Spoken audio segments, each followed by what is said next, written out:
कार्यक्रम के प्रायोजक हैं पेट सफा आयुर्वेदिक चूर्ण। पेट सफा हर रोग दफा। रूप मंत्र आयुर्वेदिक फेस क्रीम, ये कोई कॉस्मेटिक नहीं, आयुर्वेदिक औषधि है।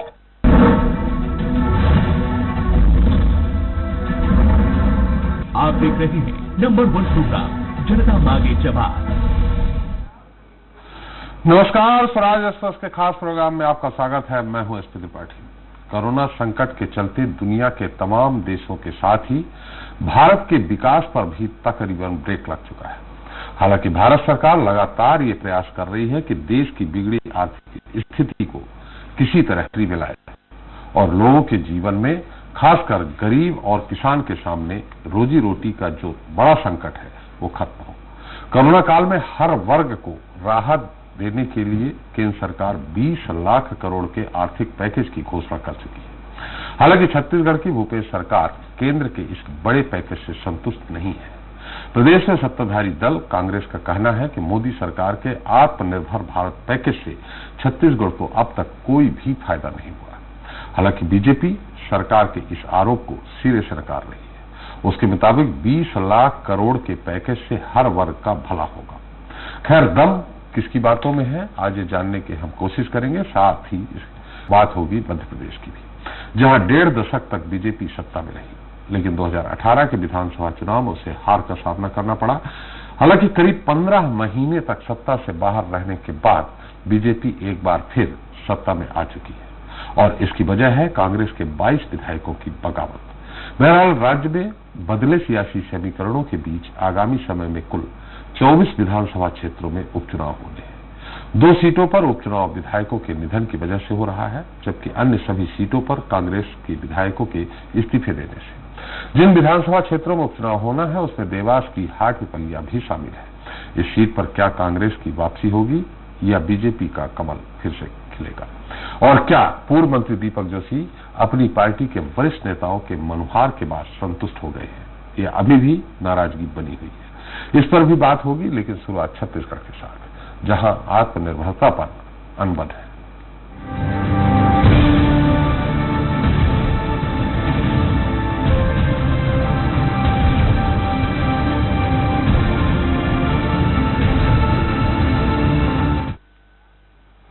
तो कोरोना संक्रमण से बिगड़े हालातों को सुधारने के लिए मोदी सरकार ने 20 लाख करोड़ रुपए के आत्मनिर्भर भारत पैकेज की घोषणा की थी, जिस पर अब छत्तीसगढ़ में सियासत जोर पकड़ने लगी है। सत्ताधारी दल कांग्रेस ने केंद्र की बीजेपी सरकार पर खोखले वादे करने का आरोप लगाते हुए कहा है कि 20 लाख करोड़ के पैकेज की घोषणा हवाई मात्र है। इससे छत्तीसगढ़ को कोई भी फायदा नहीं हुआ। वहीं दूसरी ओर बीजेपी ने इस आरोपों को सिरे से खारिज करते हुए कहा है कि राज्य सरकार कोरोना संक्रमण रोकने में असफल रही है। ऐसे में वो सवालों से बचने के लिए बेवजह आत्मनिर्भर भारत पैकेज पर सियासत कर रही है। अब कौन सही है, कौन गलत, इसे लेकर चर्चा शुरू करें। उसके पहले देख लेते हैं एक छोटी सी रिपोर्ट। छत्तीसगढ़ में कोरोना संक्रमण के बढ़ते आंकड़ों के बीच बीजेपी और कांग्रेस के बीच आरोप प्रत्यारोप का दौर भी लगातार जारी है। सत्ताधारी दल कांग्रेस ने बढ़ते कोरोना संक्रमण और राज्य की बदहाली वित्तीय स्थिति के लिए सीधे तौर पर केंद्र की मोदी सरकार को दोषी ठहराया है। कांग्रेस के मुताबिक मोदी सरकार ने 20 लाख करोड़ रुपए की आत्मनिर्भर भारत पैकेज की जो घोषणा की थी, उसके तहत छत्तीसगढ़ को अभी तक कुछ भी हासिल नहीं हुआ है। कांग्रेस का आरोप है कि केंद्र के पैकेज से छत्तीसगढ़ के किसी भी मजदूर, किसान या व्यापारी को कोई फायदा नहीं मिला। ये पैकेज सिर्फ कुछ चहेते औद्योगिक समूहों को फायदा पहुंचाने वाला है। इधर कांग्रेस के आरोपों पर पलटवार करते हुए बीजेपी ने कहा है कि 20 लाख करोड़ का पैकेज हर वर्ग के लोगों की मदद करने वाला है। ये पैकेज सीधे राज्य सरकार को सहायता राशि मुहैया कराने के लिए नहीं है। ये कैसा पैकेज है 20 लाख करोड़ का, जिसमें छत्तीसगढ़ का कोई हिस्सा नहीं है, छत्तीसगढ़ के एक भी व्यक्ति का हिस्सा नहीं है।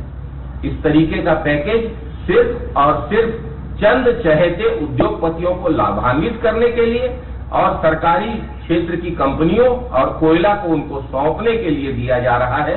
यह पैकेज नहीं, एक धोखा है।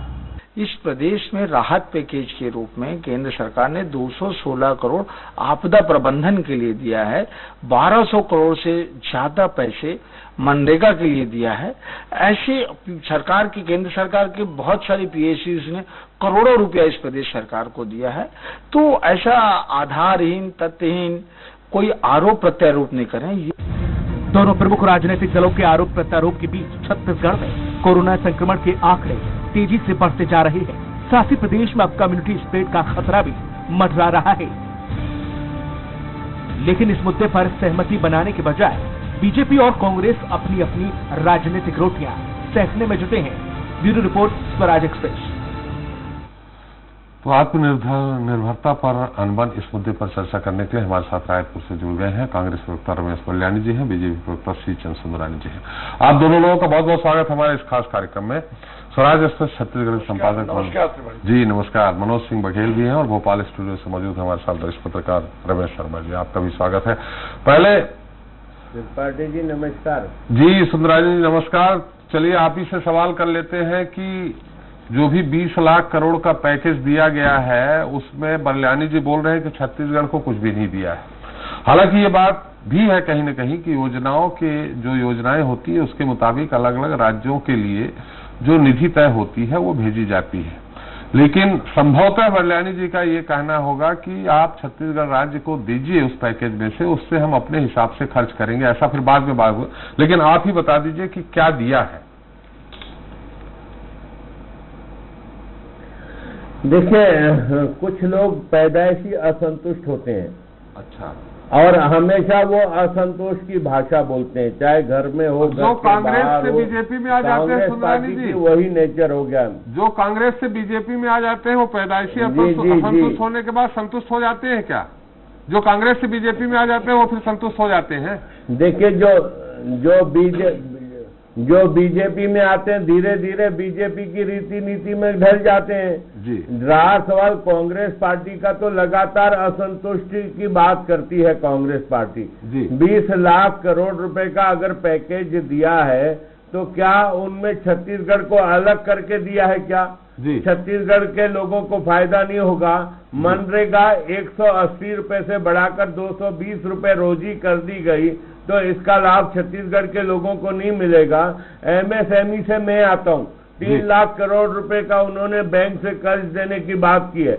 मैं आपको त्रिपाठी जी, मैं अपनी बात बता रहा हूँ। मेरे परिवार के व्यापार हैं, मेरे साथ 3 भाई व्यापार करते हैं, मेरे परिवार के सारे लोग व्यापार कर रहे हैं। एमएसएमई में सबको कम दर में बिना गारंटी के लोन मिल रहा है। मैं बलियानी जी चाहे तो मैं तथ्यों के साथ, प्रमाण के साथ उनके पास भिजवा देता हूँ कि 4 दिन पहले घोषणा हुई और उसको क्रियान्वयन शुरू हो गया बैंकों के माध्यम से। 8 पॉइंट कुछ में जिनके 20% का अतिरिक्त ऋण मिलने लग गया है। तो ये पैसा व्यापार में आएगा। व्यापार अगर चलेगा तो रोजगार के अवसर पैदा करेगा।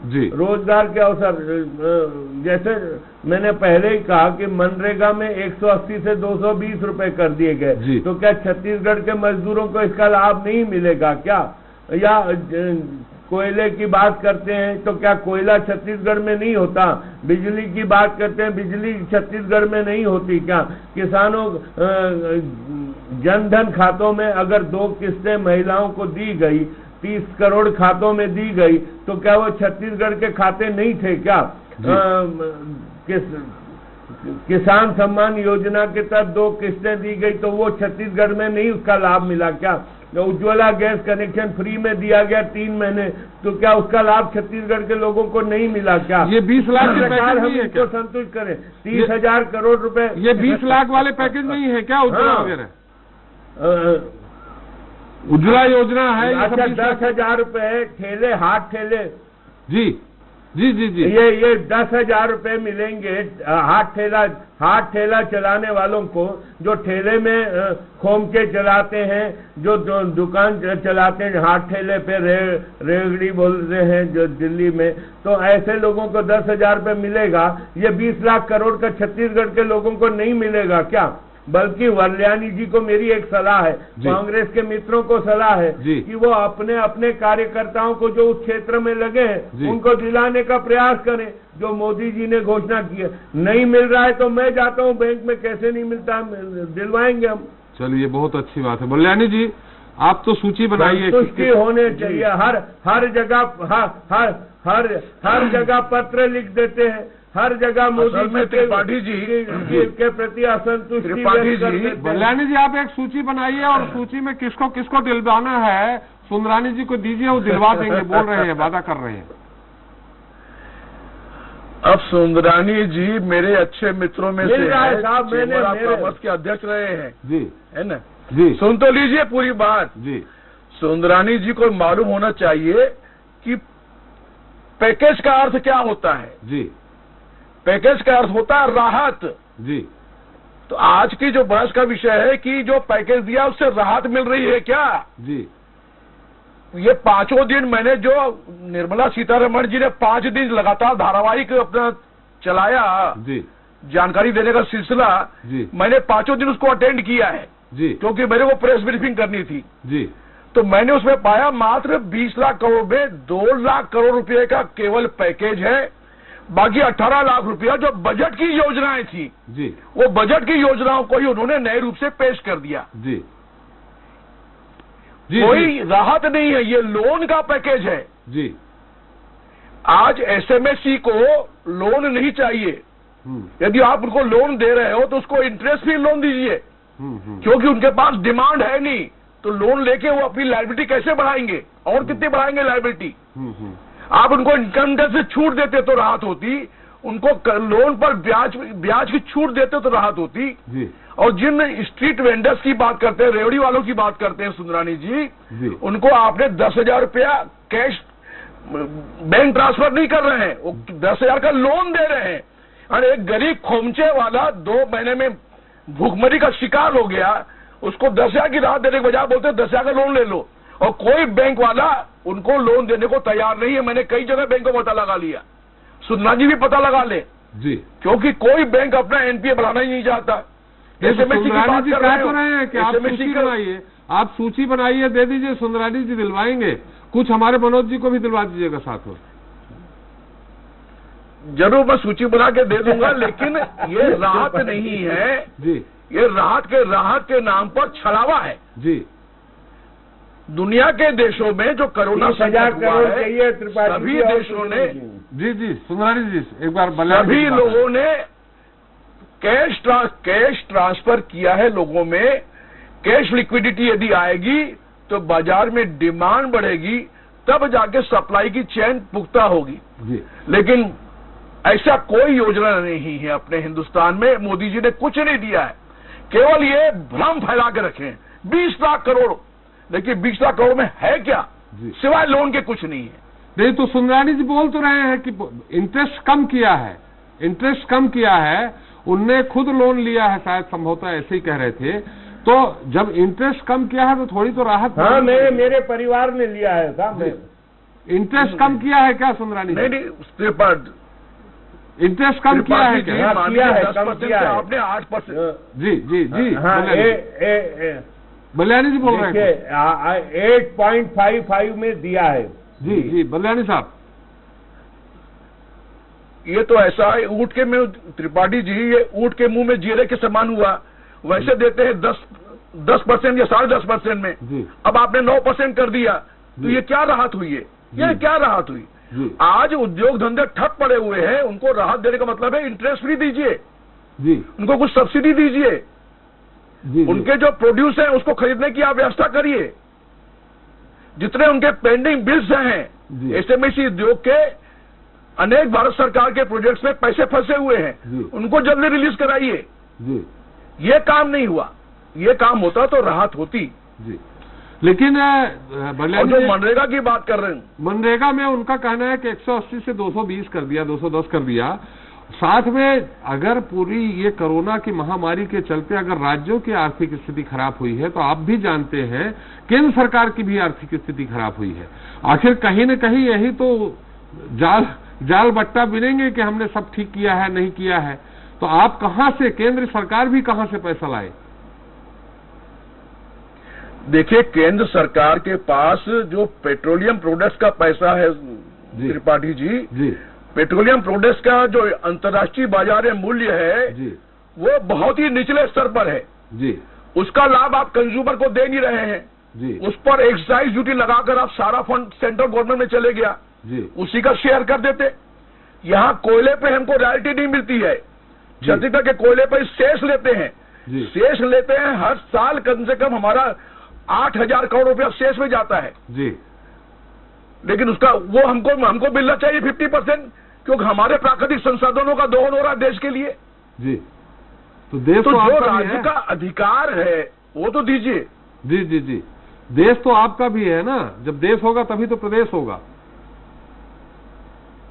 नहीं वो नहीं बोल रहा हूं, लेकिन जिस राज्य की संपत्ति का आप दोहन कर रहे हैं देश के लिए, उस राज्य को रॉयल्टी भी न मिले और शेष का पैसा भी केंद्र ले जाए तो राज्य के पास आर्थिक क्या बचेगा? जीएसटी का पैसा ये लेट भेजते हैं, जीएसटी तो हमारा पैसा है जी, लेकिन 3-3 महीने विलंब से पैसा मिलता है जी। वो तो सारे राज्यों को मिल रहा है, और जो भाजपा केंद्र की भी भाजपा प्रदेशित राज्यों को भी देर से मिल रहा है। नहीं भाजपा शासित राज्यों को का यदि 4,000 बाकी है तो गैर भाजपा वालों का 10,000 बाकी है, ये इतना रेशो में अंतर है जी। कैप्टन अमरिंदर सिंह ने अभी कहा, पंजाब के मुख्यमंत्री ने 10,000 है, शिवराज सिंह जी ने कहा हमारा 4,000 बाकी है जी। चलिए सुंदरानी जी, 4,000 करोड़ बाकी है। सौतेला व्यवहार क्यों कर रहे हैं? और खासकर ये बात जो आप कह रहे हैं कि ब्याज पे आप, उनका कहना है कि बात सही है कि जो 10,000 रुपए जिनको आप दे रहे हैं, खोमचे वाला जिनकी बात कर रहे हैं, हाथ ठेला वाला, दिन भर में वो 100-200 कमा के अपने और अपने परिवार का पेट पालता है, वो 10,000 अगर उधारी ले लेगा और वो भी लोन है वो, तो पटाएगा कहां से? त्रिपाठी जी, 2-3 बातों का मैं वल्याणी जी का उत्तर दूंगा जी। एक, उन्होंने कहा कि जो 20 लाख करोड़ में 2 लाख करोड़ का तो पैकेज दिया है, 18 लाख करोड़ का बजट के अंदर का है जी। मैं पूछना चाहता हूं, राजीव गांधी न्याय योजना 5100 करोड़ रुपया किसानों के नाम से 2500 रुपए के समर्थन मूल्य के जो डिफरेंस के पैसे थे बजट में पारित कराया गया और 1 अप्रैल के बाद दिया जाएगा, ऐसी इन्होंने घोषणा की थी। अब उसको राजीव न्याय योजना से जोड़कर इन्होंने 25% की किस्त दी, तो ये इनको नहीं दिखता कि बजट का पैसा भी किस्तों में देने की बात कर रहे हैं। मैं समझता हूं कि आर्थिक स्थिति कोरोना के चलते सभी राज्यों की खराब है, केंद्र की भी उतनी अच्छी नहीं है, तो ये सब चीजें समस्या आएगी, लेकिन क्या ये बात इनको दिखती नहीं है कि बजट का पैसा राजीव गांधी न्याय योजना के तहत दे रहे? हाँ, मैं इसका जवाब देता हूं। ये जो मनरेगा का पैसा 180 से 220 रुपए मिलेगा, तो ये गरीबों के जेब में पैसा नहीं जाएगा क्या? ये केंद्र के ऊपर भार नहीं आएगा पूरे देश भर में? और दूसरी बात मैं आपको बता रहा हूं, केंद्रीय करों का जो राजस्व इकट्ठा होता था उसमें पहले मनमोहन सिंह जी की यूपीए 1 यूपीए 2 25% देती थी, जैसे ही मोदी जी की सरकार आई 10% बढ़ाया, 35%, 10% अतिरिक्त देना तय किया, केंद्र सभी के साथ देता है। और ऐसे उदाहरण अगर वल्याणी जी के पास है कि गैर भाजपाई राज्यों के ज्यादा जीएसटी के पैसे रोके गए हैं और भाजपा शासित राज्यों के कम रोके गए हैं, एक भी उदाहरण ऐसा नहीं दे पाएंगे। कल फिर डिबेट रख दीजिए, मैं भी दिल्ली से आंकड़े मंगाता हूं, फरवरी तक का पैसा। नहीं, मैं चैलेंज स्वीकार करता हूं जी। सुंदरानी जी, यदि ये बात है तो त्रिपाठी जी कल मैं भी स्वीकार बता दूंगा जी। ठीक है, कल हो जाएगा, आंकड़े सहित बता दूंगा, मैं भी आंकड़े सहित बता दूंगा। हाँ, हो जाए। लेकिन चलिए आज वाले में तो बात कर लें पहले, आज वाले में पहले बात कर लें। फरवरी तक के त्रिपाठी जी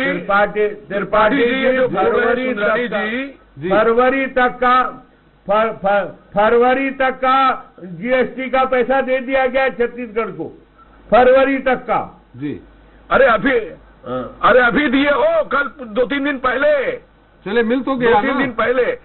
और तो सभी राज्यों को दिया है, सभी राज्यों को एक साथ दिया है ये जी। एक पार्टी नहीं, आपने धान का अतिरिक्त धान का पैसा क्यों?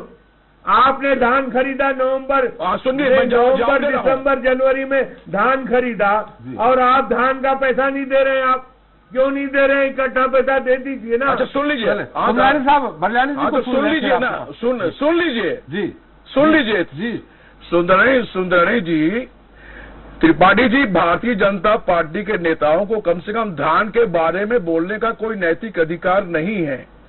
हम किसानों को उसी समय 2500 रुपया देना चाहते थे कि हम 2500 रुपया प्रति क्विंटल की दर से हम उनका भुगतान करेंगे, लेकिन केंद्र की मोदी सरकार ने अलंगा लगा दिया कि यदि आप समर्थन मूल्य से अधिक देंगे पैसा तो आपके कोटे का जो चावल लेते हैं FCI के माध्यम से नहीं लेंगे। तो मजबूरी में हमको अपनी योजना बदलनी पड़ी और केंद्र के समर्थन मूल्य से हमको धान खरीदना पड़ा। लेकिन हमने किसानों को जो कमिटमेंट किया था कि हम 2500 रुपये आपको देंगे, तो डिफरेंस का पैसा देने के लिए हमने एक कमेटी बनाई। उस कमेटी ने फैसला किया कि जो डिफरेंस का पैसा है राजीव न्याय योजना के माध्यम से किसानों को दिया जाएगा। उसके लिए बजट पास करवाया। बजट पास कराने के बाद जब कोरोना का संकट आ गया तो उसको हमने किस्तों में देने का फैसला किया। लेकिन इन्होंने तो किसानों के पेट को लात मारने का काम किया। 2500 उस समय मिल रहा था, उस समय संकट नहीं था कोरोना का, उस समय अलंगा नहीं लगाते भारतीय जनता पार्टी के लोग, तो किसानों के जेब में जा चुका होता। चलिए, दूसरी बात यह है कि जो जीएसटी, उनका तर्क है सुंदरानी जी का, कौन सा रोका आपको? सुंदरानी जी का तर्क यह है बल्याणी जी कि जैसे हम आप किस्तों में दे रहे हैं तो फिर केंद्र सरकार अगर किस्त में दे रही है तो फिर अंतर कहाँ हुआ? भाई उनके पास भी पैसा नहीं है, वो आर्थिक स्थिति देश की भी खराब है, वो भी किस्तों में दे रहे हैं और आप भी किस्तों में दे रहे हैं। उनका कहना ये है। त्रिपाठी जी मैं आपको बताऊं, मैं शेयर ट्रस्ट का एडवोकेट भी हूँ। तो जीएसटी का पैसा हो, जीएसटी का पैसा जो है जी, जीएसटी का पैसा सेंट्रल पूल में जमा होता है क्योंकि सेंट्रल सब्जेक्ट हो गया जीएसटी। जी जी। तो जीएसटी का जो पैसा आता है वो तो ऑटोमेटिकली जो स्टेट से पैसा कलेक्ट होता है वो आता है ना, उसमें कोई संकट की बात नहीं है। जीएसटी कानून में ये व्यवस्था थी कि जो भी पैसा राज्य सरकारों का बनता है उसको हम ऑटोमेटिक उनके अकाउंट में ट्रांसफर कर देंगे।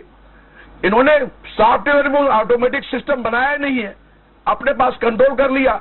आज इतने दिन हो गए जीएसटी को आए, एक सॉफ्टवेयर तैयार नहीं कर पाए कि ऑटो ट्रांसफर हो जाए खातों में जी।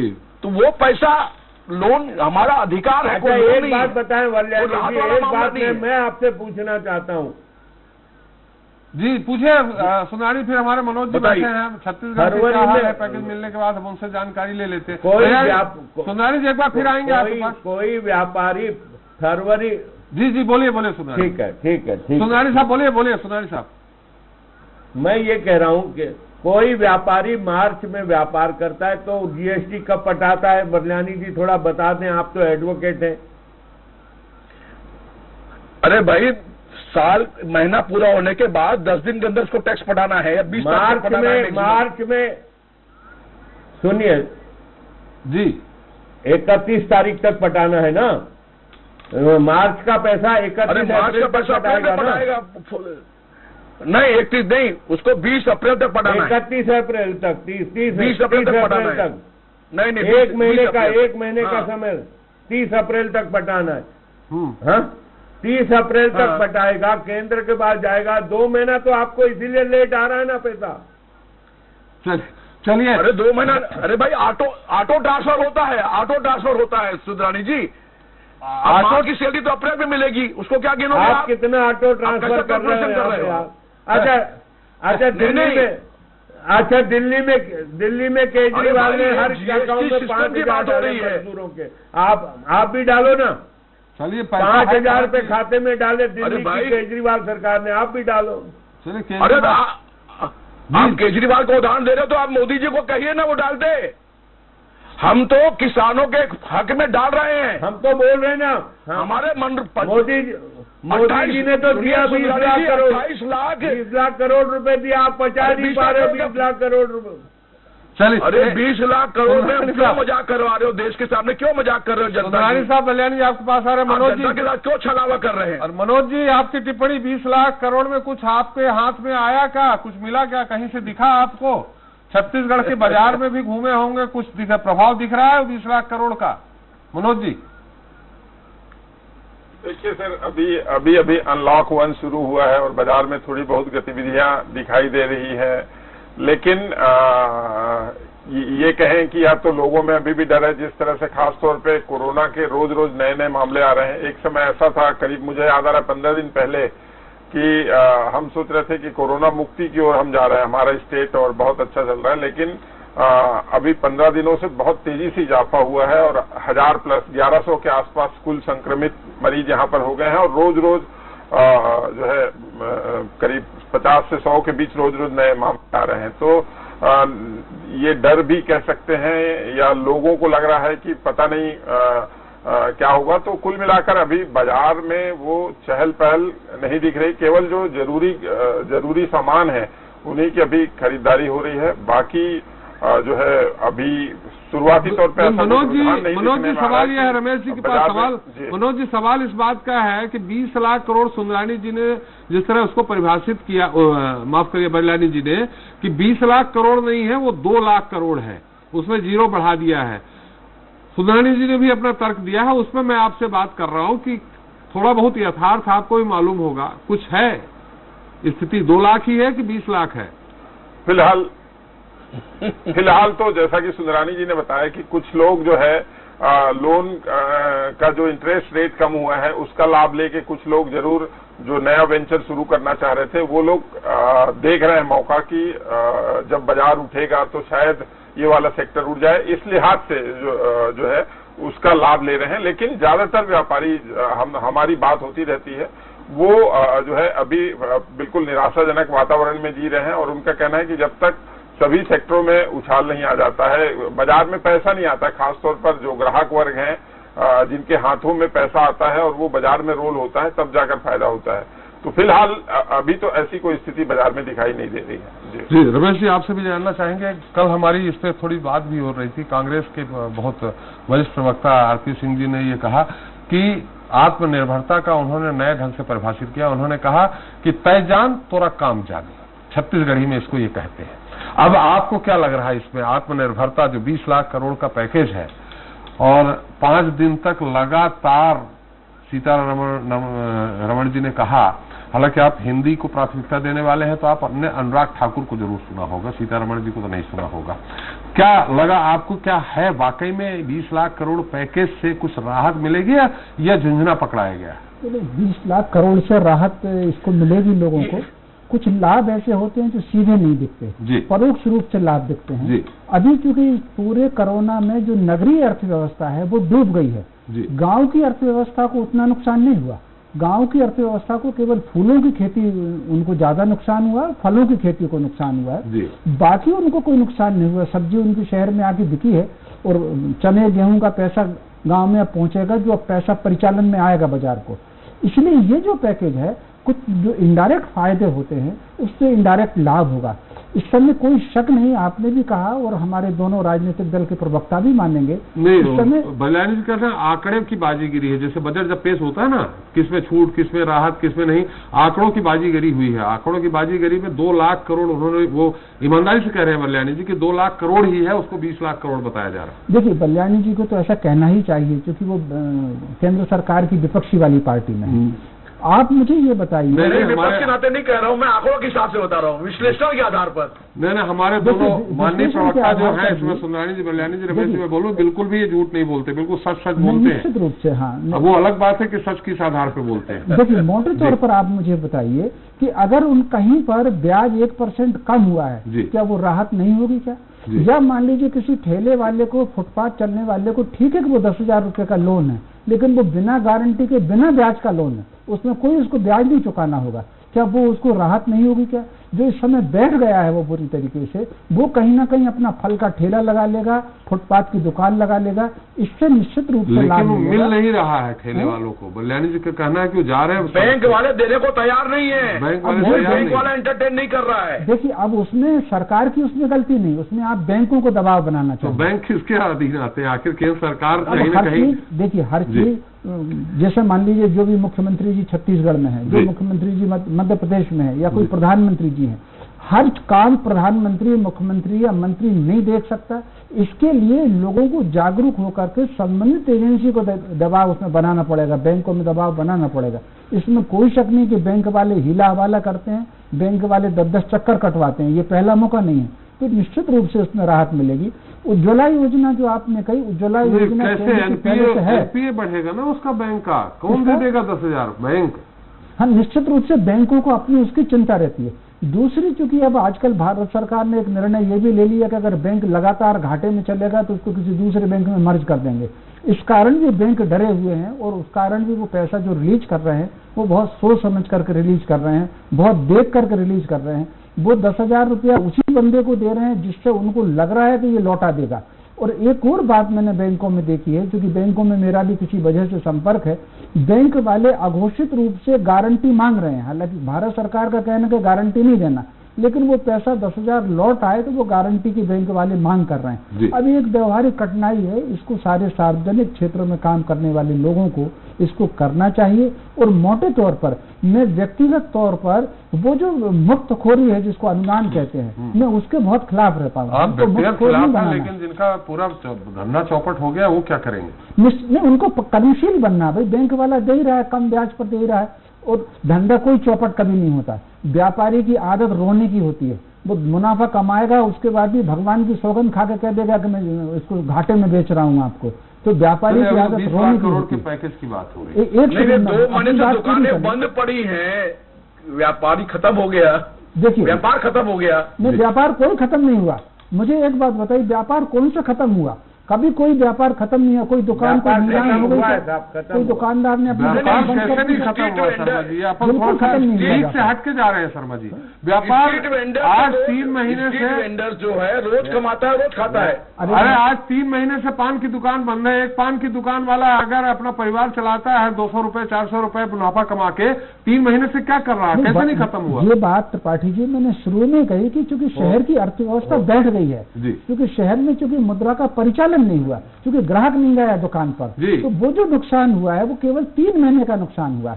इस नई अर्थव्यवस्था से शहर का व्यापार उठेगा, चाहे बैंक का लोन कह लीजिए, या अभी जब खरीफ रबी का भुगतान किसान के पास होगा वो पैसा जब आएगा, नगरों का व्यापार उठेगा। तो उसका उदाहरण हम ये बात बताएं, जब से लॉकडाउन खुला है और दुकानें खुलना शुरू हुई है, उस पर ग्राहकों ने आना शुरू कर दिया।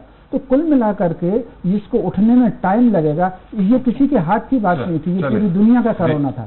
तो कुल मिलाकर के ये मुश्किल से ये 3 महीने का घाटा व्यापारी का अगले 3 महीने में पूरा हो जाने वाला है।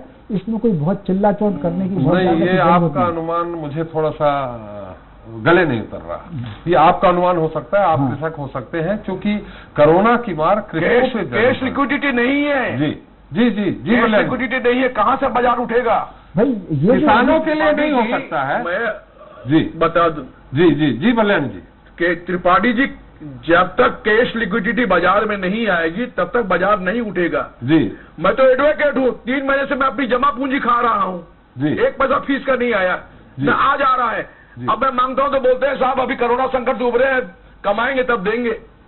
बल्याणी से समाज का हर वर्ग प्रभावित हुआ है। बल्याणी जी सुंदरानी से मिलिए, उन्होंने लोन ले लिया है 2-3 कहीं एमएससी में 2-3 छोटी-छोटी फैक्ट्री है, कहा तो आपको भी दिलवा देंगे।